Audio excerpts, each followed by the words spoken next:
All right, we are back in the Phrecia League, and surprise, surprise, Titanic Rogue Exiles are still the best farm in the game.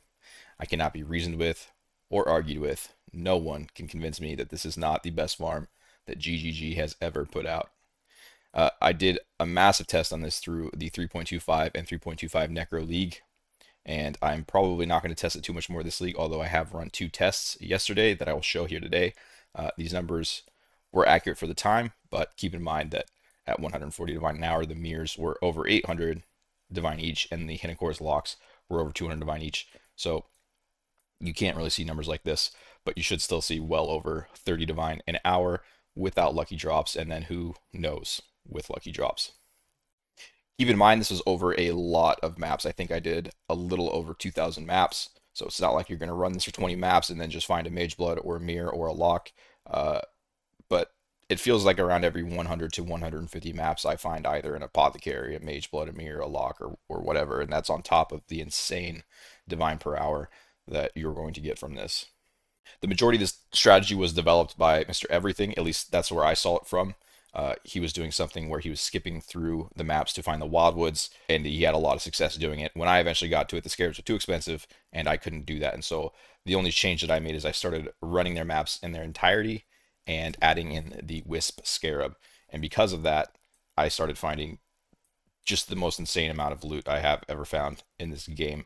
It is all due to the Wisp scarab. I believe two locks came from a wildwoods, and one of the mirror of Calandras came from a Wildwoods, and everything else just came from non-Wildwood maps, only using the Wisp Scarab.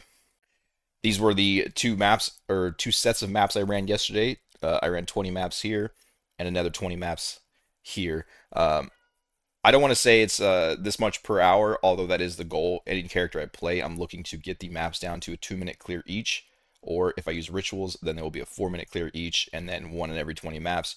You should see a little over one wildwood per 20 maps on average, which should take you another 8 to 10 minutes. So if you're on a very strong character, then it is reasonable to get 20 maps down to an hour pretty consistently. I've done it many, many times on many different characters.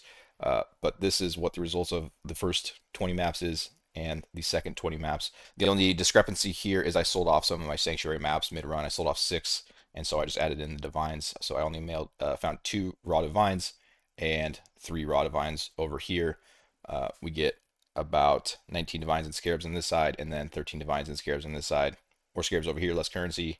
And then over here we find less scarabs, so we end up getting more currency through the Valdos boxes and reliquary keys.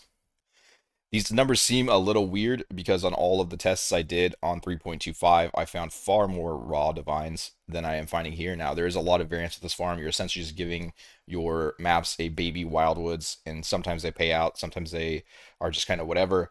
But on average, I was finding divine orbs a lot more consistently. I don't know if the idols are eating some of the loot. I don't know if maybe I'm not entirely sure what's happening, but certainly I'm finding more scarabs with the way I've set this up.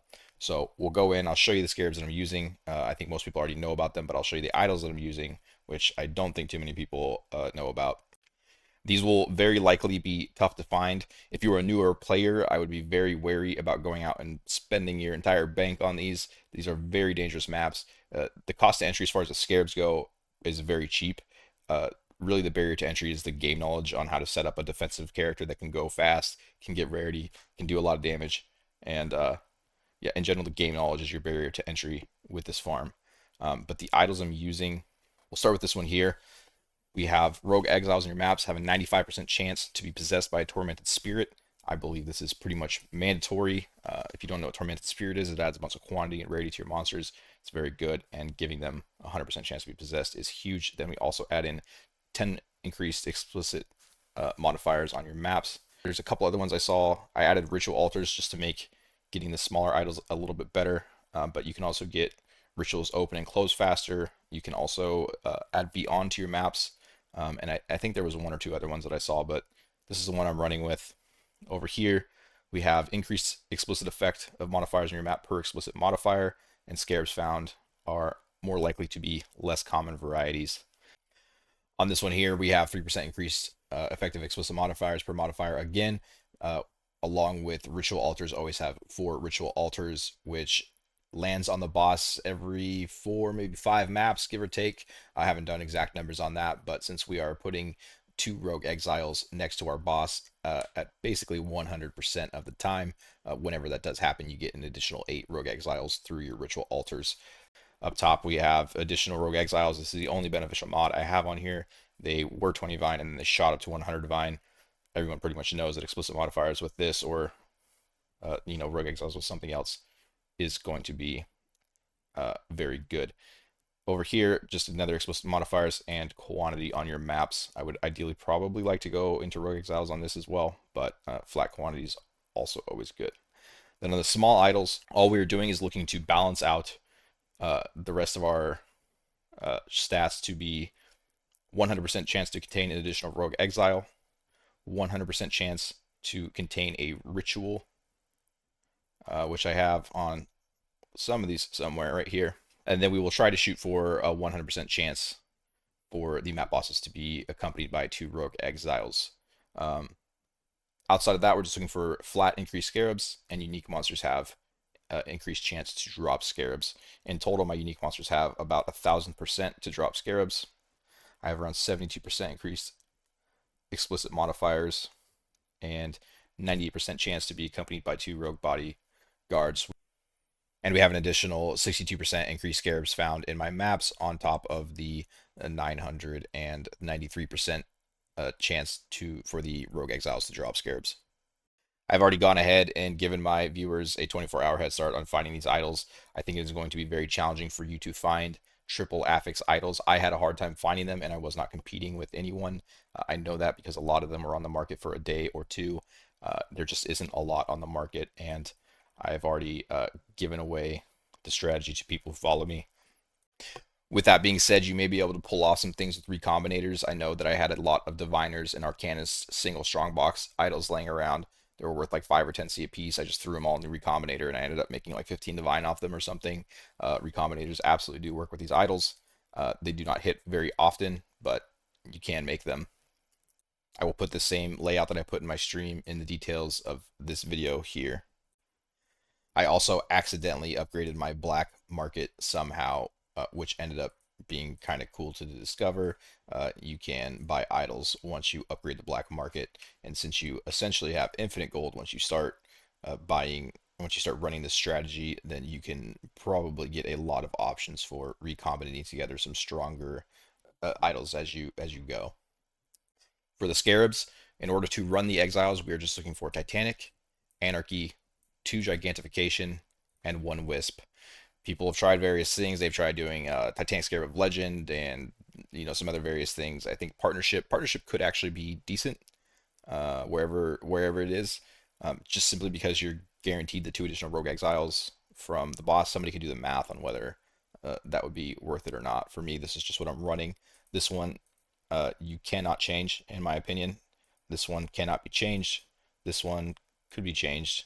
And then I tried just running one of these. It never feels good. So for me, these here are mandatory.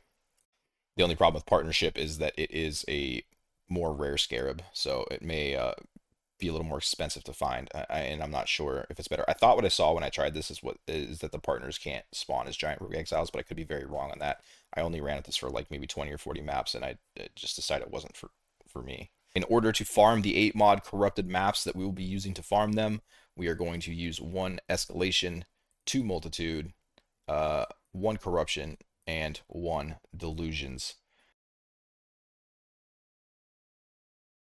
And that is how you're going to get the 8 mod maps. I am trying right now to buy maps off TFT corrupted 8 mod, but they kind of feel like ass. I don't think I'm going to do this again. Ideally, I would like to do this to be able to regex out maps that are going to be a lot easier to run. The problem is without the deli on them, they just feel bad.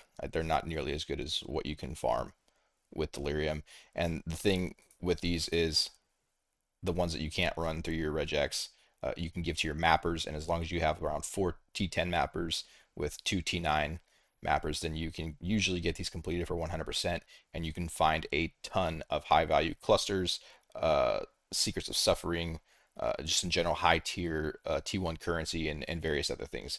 Your mappers absolutely respect the quantity and the delirium of these, and so they give you a lot back. Now, I took many builds through this farm in 3.25. It was my absolute favorite farm that I've ever done. I love the challenge of it. I love slamming my face against a wall over and over and over again until I can make a character work in this and work fast. The two best builds that I played in this are Fubgun's Penance Brand build. I think that is one of the best MF builds that I have ever played in my life. And then also my Wretched Defiler's 400% rarity build is probably is probably tied with that build, but for two different reasons. His build at very high investment absolutely outscales the Wretched Defiler Doriani's build, but the 400% rarity build that I ended up making does much better at lower investment, and it makes getting access into the Titanic Exiles much easier. There are lots of different builds out there, though. I'm sure you can make many more work. As you can see by my time here, I am always aiming for this 2 minute mark in order to get that 30 divine plus per hour.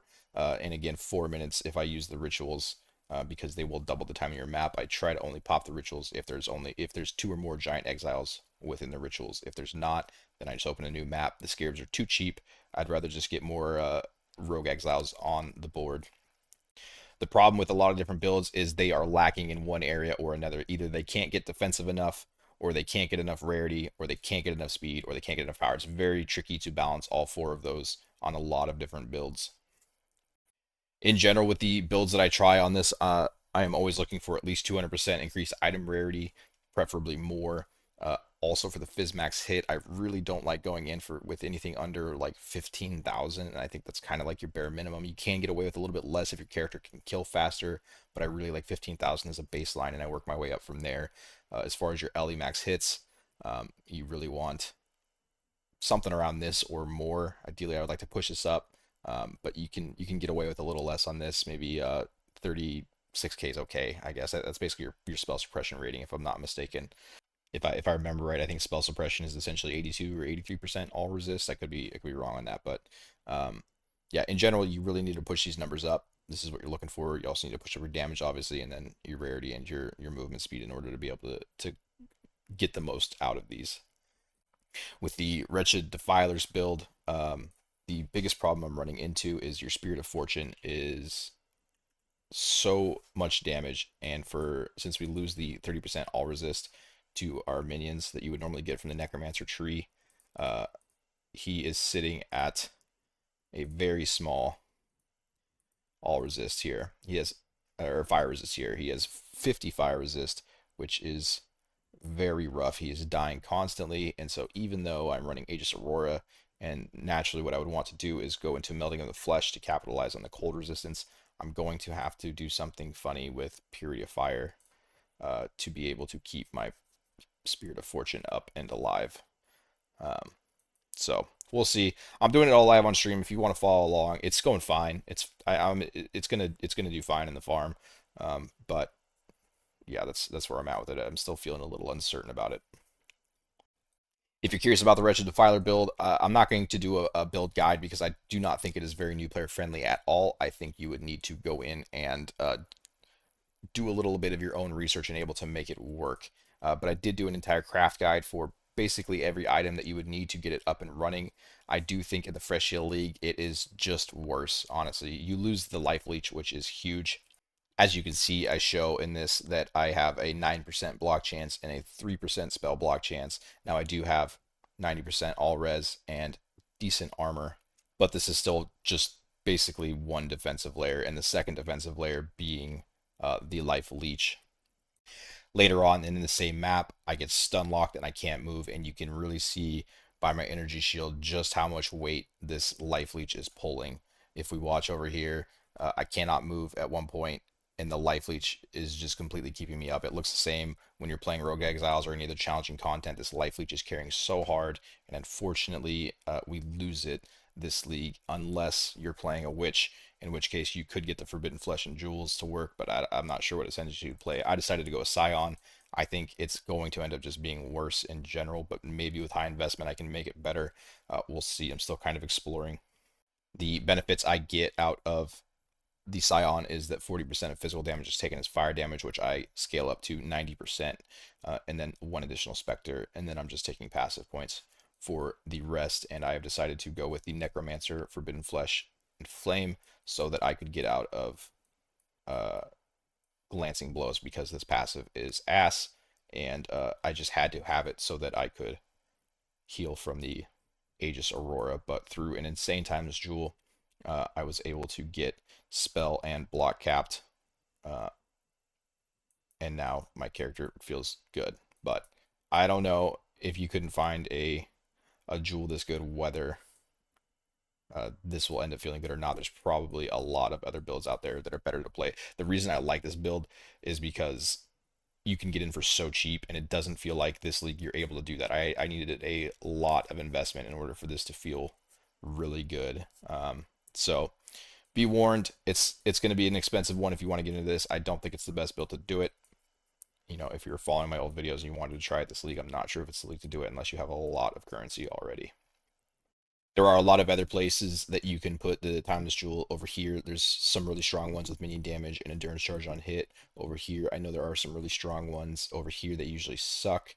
You could also maybe pull one off here, but you really want to keep this to be able to keep your minions alive. And then over here, I think that this jewel is too strong, but there are some really good ones over here as well. But I think that's it. I'll be live streaming it today. So if you have any questions, you want to hop in, ask me anything, feel free to stop by. But yeah, good luck with the farm.